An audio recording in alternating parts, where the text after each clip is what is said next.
His star-studded crime comedy Amsterdam is set to lose up to $100 million according to experts following a disastrous opening weekend. But Christian Bale didn't seem too bothered by the box office bomb.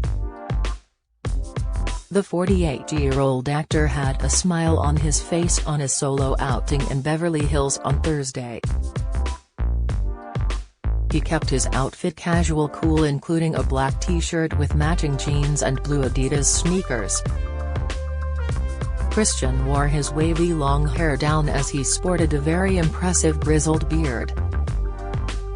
He had his hands full as he carried along an Apple MacBook laptop along with papers and his car keys.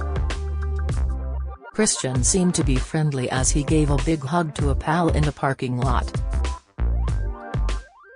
This comes just days after his latest film with a cast of A-listers star-studded crime bombed at the box office.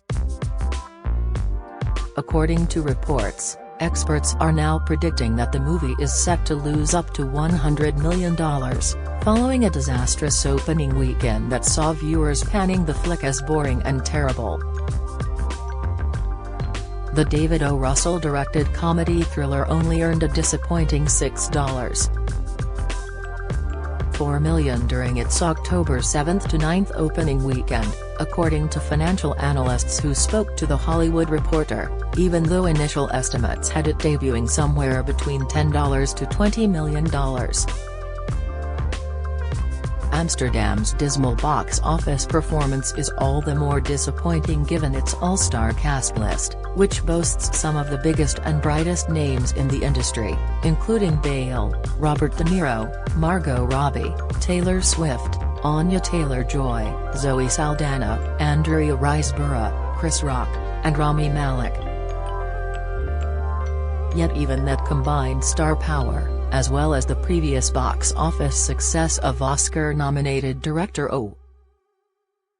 Russell, could not win over audiences, who have slammed the movie as boring and terrible, with several viewers complaining that the film's plotline was so unbearable, they ended up walking out of the flick before it had finished.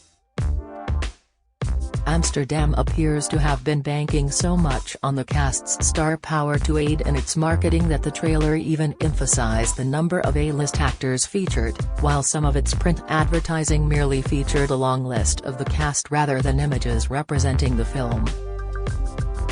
But according to viewers, much of the talent featured in the movie was wasted on a boring script, with one social media user saying of the movie, "Amsterdam is so bad and boring. Such a good cast, though, what a waste." To add insult to injury, in addition to Amsterdam's estimated $80 million production budget, it is estimated that its production company New Regency spent between $70 million and $80 million on its global marketing campaign. The Hollywood Reporter notes that the movie was given a wide release in over 3,000 theaters by Disney and New Regency, which was previously a production company within 20th Century Fox, before being absorbed when Disney bought the iconic film studio. But while the movie was widely available to viewers, the negative critical reviews of the flick, combined with the dismal response from audiences on social media, seem to have turned away potential spectators, with several Twitter users warning others to save their money. "We went to see Amsterdam today," wrote one person. "What a load of boring CP. The cast was phenomenal for such a boring script. Save yourself admission and nap in your chair at home." Amsterdam's tortuous storyline is inspired by the business plot, in which wealthy businessmen in the U.S. allegedly plotted to stage a coup against the presidency of Franklin D. Roosevelt in 1934. Bale and Washington play two former World War I soldiers who moved to Amsterdam for years with their nurse, Robbie, before returning to the U.S. in the 1930s. The trio are reunited when they investigate the suspicious death of a senator. After discovering a plot to remove Roosevelt from power, they are framed for a murder while they try to prevent the coup, which has attracted a former military leader, De Niro, as its intended leader. According to financing sources, the movie's estimated $100 million box office loss is due, at least in part, to a lack of interest from older viewers, who the film was being targeted at. Amsterdam was also not well received by critics. It currently boasts a disappointing 35% Rotten rating from critics at the most prestigious publications, as surveyed by Rotten Tomatoes. Strong reviews might have expanded the movie's audience, but older viewers were seen as more dependable, even with a lackluster critical response. Simultaneously overstuffed and undernourished, frantic and meandering, Amsterdam is one big, star-studded, hot mess of a movie, wrote Christy Lemire, a critic for Roger Ebert. Amsterdam was also expected to open somewhere between $10 and $20 million, but projections shifted downward after the bad reviews started coming in.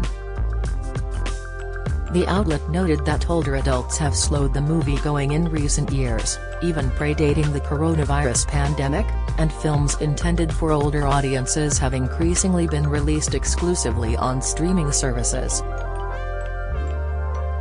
According to THR, New Regency was completely on the hook for Amsterdam's $80 million budget, and it also carried its $70 million global advertising campaign, though some sources claimed closer to $80 million was spent. This is a high-risk movie that is based entirely on execution. Why would they try to thread this needle at this price? Mused one source. Other sources claimed the crime comedy wasn't always going to be such an expensive proposition. According to them, it was originally budgeted at $50 million and set to film in Boston, but it was moved to Los Angeles shortly before it was set to begin production due to the ongoing coronavirus pandemic, which added tens of millions to the budget. It didn't help that the starting of production was also delayed, which likely added additional costs to the film's budget. The outlet added that the star-studded movie might now be on track to only earn $18 million domestically, with an estimated global total of somewhere south of $40 million. It is not clear how much the all-star cast was paid for the film, though many of the actors may have lowered their usual fees in order to work with Russell. The film follows the characters of Bale and Washington as they witness a murder and then are framed for the crime.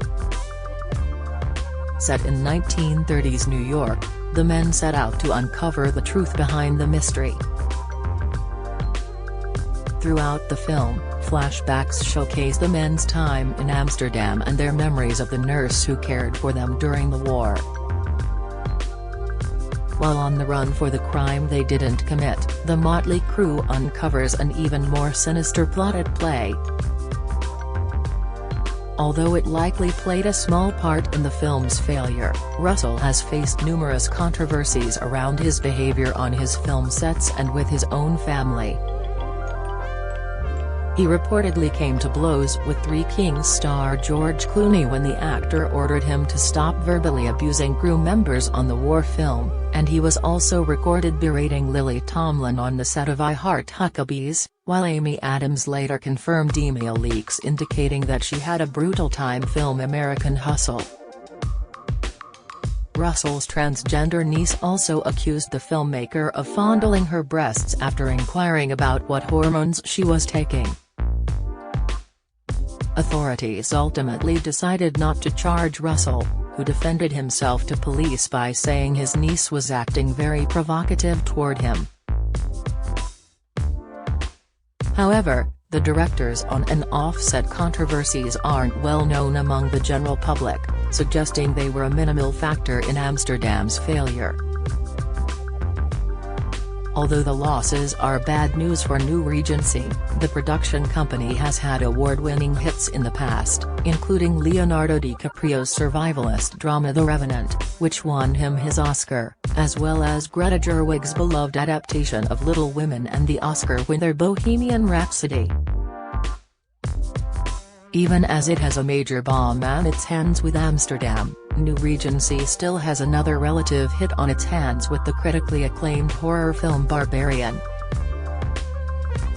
That film had a budget of only $4 million, but it has so far earned close to $40 million globally.